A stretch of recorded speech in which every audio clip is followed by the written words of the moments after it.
समतापुर नगर में मधुसूदन नाम का एक व्यक्ति रहता था। वह बहुत धनवान था। मधुसूदन का विवाह बलरामपुर नगर की सुंदर लड़की संगीता से हुआ था। एक बार मधुसूदन अपनी पत्नी को लेने बुधवार के दिन बलरामपुर गया।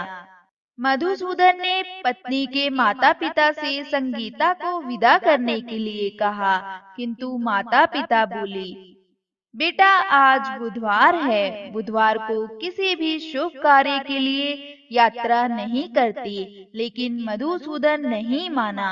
उसने ऐसी शुभ अशुभ की बातों को ना मानने की बात कही। दोनों ने बैलगाड़ी से यात्रा शुरू की। 2 कोस की यात्रा के बाद उनकी गाड़ी का एक पहिया टूट गया। वहां से दोनों ने पैदल ही यात्रा शुरू की। रास्ते में संगीता को प्यास लगी। मधुसूदन उसे एक पेड़ के नीचे बैठाकर जल लेने चला गया।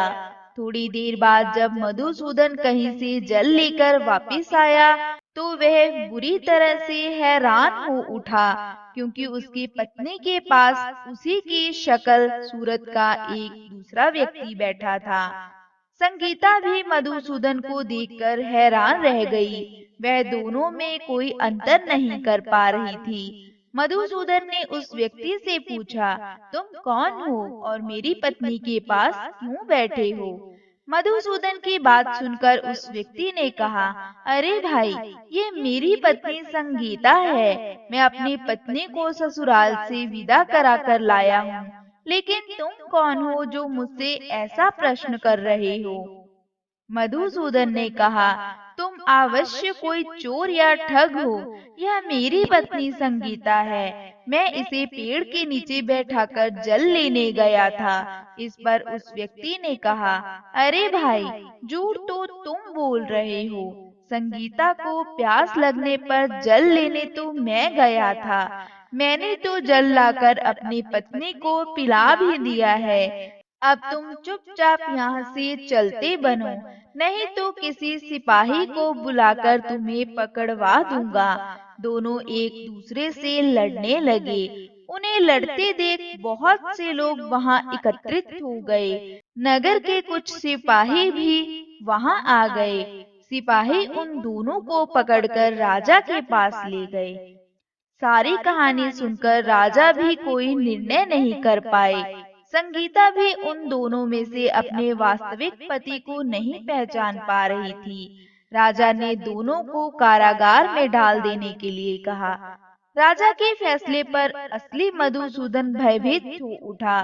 तभी आकाशवाणी हुई, मधुसूदन, तूने संगीता के माता पिता की बात नहीं मानी और बुधवार के दिन अपने ससुराल से प्रस्थान किया। यह सब भगवान बुद्ध देव के प्रकोप से हो रहा है।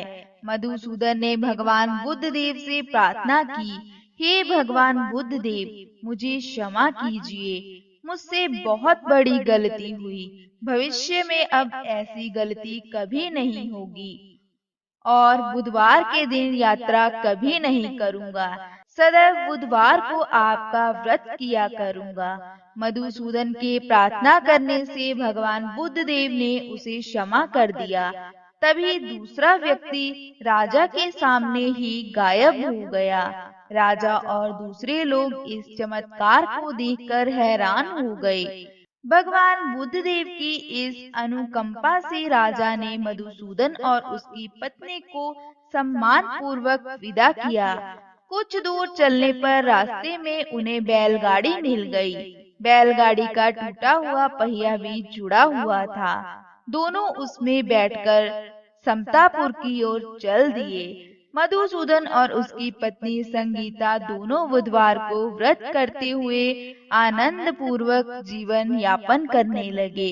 इस तरह भगवान बुद्ध देव की कृपा से उनके यहाँ खुशियाँ बरसने लगी। इस तरह जो स्त्री पुरुष विधिवत बुधवार का व्रत करके व्रत कथा सुनते हैं, भगवान बुद्ध देव उनके सभी कष्ट दूर करते हैं।